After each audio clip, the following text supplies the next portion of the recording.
Hi guys, James from DBG here and welcome to another video. This one is a return to bolt action. I know from me personally, I've had a lot of 40k over the past month or so, but that's pretty much what I've been working on.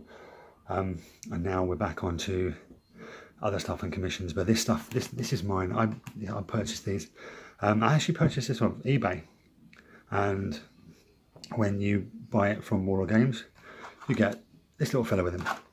And I was really shocked to find that I got this little fella as well with the eBay purchase, which is very cool. I wasn't expecting it. So anyway, this little fella is Field Marshal Erwin Rommel. He is very similar to the Art and Design ones. I think the Art and Design one is slightly better, but it's still a cool little model. I don't really think I'm actually going to use him, but he is still a rather cool little miniature. I'll base him up and paint him, and he can just be like a mascot or something for the Italians, because I don't think I'm going to be doing DAC. I already have an Italian force. I've already redone the lists using some of the additional stuff in here, which is rather cool. Anyway, so you get him when you go to Warlord Games. Anyway, so this is one of Bolt Action Warlord Games campaign books, and on a whole, most of the campaign books are really good. This one is no exception. This one is really cool. I've had it a couple of days. I've flicked through it and I've used it quite a lot, rewriting lists for my British and Italians. Now, the bulk of the book is all about campaigns. It's all about the Western Desert, specifically from Operation Compass right the way through to the Second Battle of El Alamein. And if you didn't know there was a first battle of El Alamein, there was. It was commanded by General Auchinleck, the Orc, and he stopped Rommel in his tracks.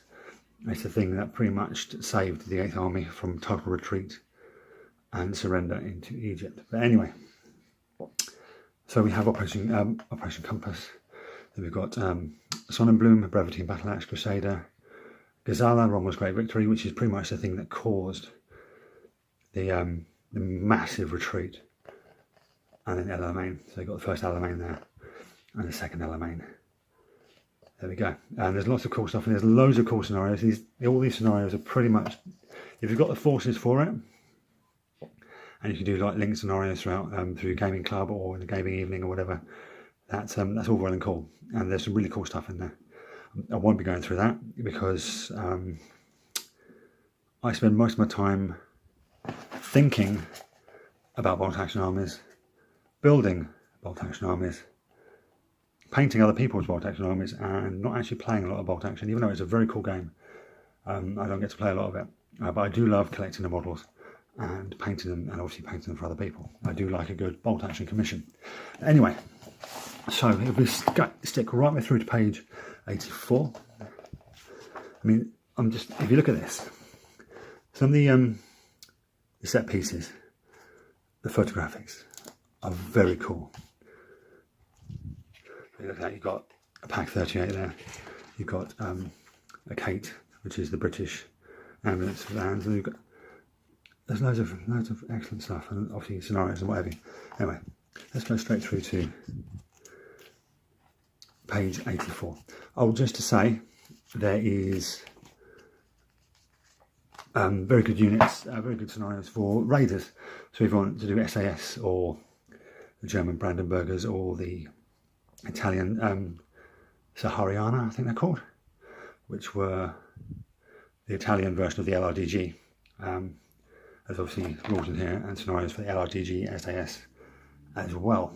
So there's lots of stuff in there, so you can do specific raid missions, which again is very cool. If you're doing linked campaigns and stuff, you can link it in, because they were doing missions as diversionary stuff while the big pushes were going on both sides. But anyway, for the British, you get Royal Engineers, so basically they're veterans and run around with flamethrowers, and they're very good at mine clearance. You get a Scorpion flower tank, which is a Matilda, with a massive flail on the front for clearing mines. mainly used for clearing anti-personnel mines. It could deal with anti-tank mines, but you had a danger of actually damaging the mechanism. Then you have the Dorchester command vehicle, which I believe was captured by Rommel. And got the new Italian units. So we have Bersaglieri MG, which is basically Bersaglieri were the Italian elite troops, elite light infantry, and they had a habit of riding into battle on motorbikes with machine guns strapped to them. So you have an option there for an MG command team and an MG squad, all armed, all riding on motorcycles, which is very cool. You have the AS-42, which was the new organisation of the Italian army, which went on the same level of organisation as the Bersaglieri. So a small amount of men, lots of amounts of weapons. They had extra machine guns, had extra anti-tank guns and stuff like that attached to it. So you can do that. And you've got a new paratrooper squad. The one in the book I think is mainly for late war, where you got where you can have a German equipment such as Panzerfaust, where this one is purely for the desert campaign, and they're only armed with rifles and machine guns and anti-tank grenades. They didn't have any light machine guns or proper anti-tank weapons. Then we've got other weapons here, anti-tank, anti-aircraft gun, which is I think that's a massive turntable type thing. And then we've got tank destroyers, self-propped artillery, and then a few other bits and bobs, anti-aircraft vehicles. For the Germans, you've got a different selection for the MG-34 team that can actually be mounted on a anti-aircraft mount, so it can be used as an anti-aircraft weapon. You've got proper Kradschützen, which are the motorcycle sidecar dudes that you probably saw in my last video. Proper squads for them. Proper Schützen squads. Aufklärungsgruppe, which is basically lots of people in Kübelwagens, which is the German equivalent of a jeep. And yeah, you can basically have a platoon of that. So it's basically people in Kübelwagen, and some have machine guns, etc., etc. So that's a cool little thing. And we've got command vehicles. These are all different types of command vehicles. And then you've got self-propped artillery.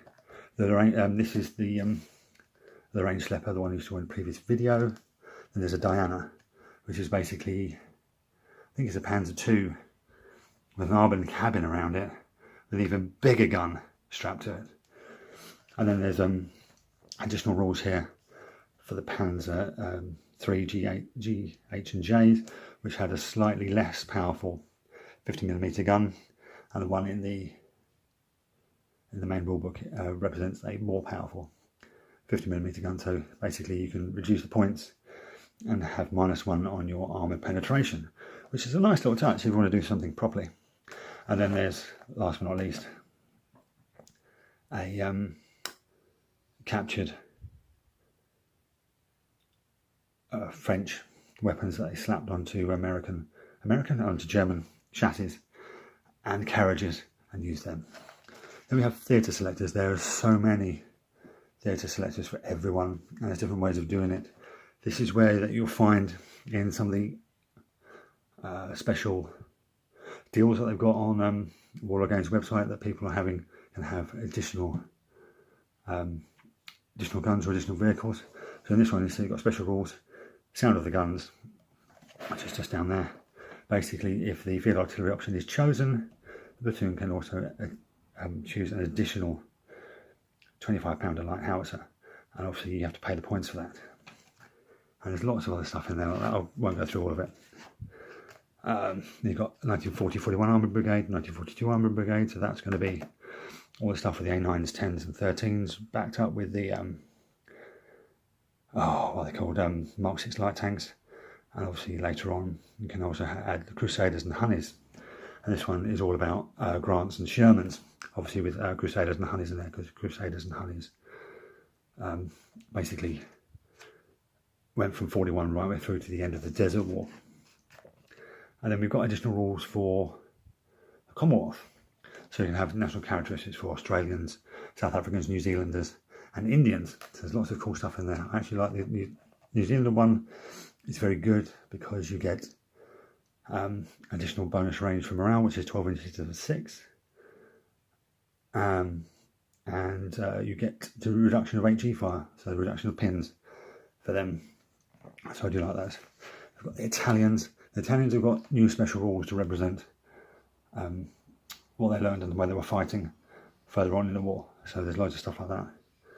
Then we've got all the extra bits. So we've got Italian Armoured Brigade 4041. I've got AS 42.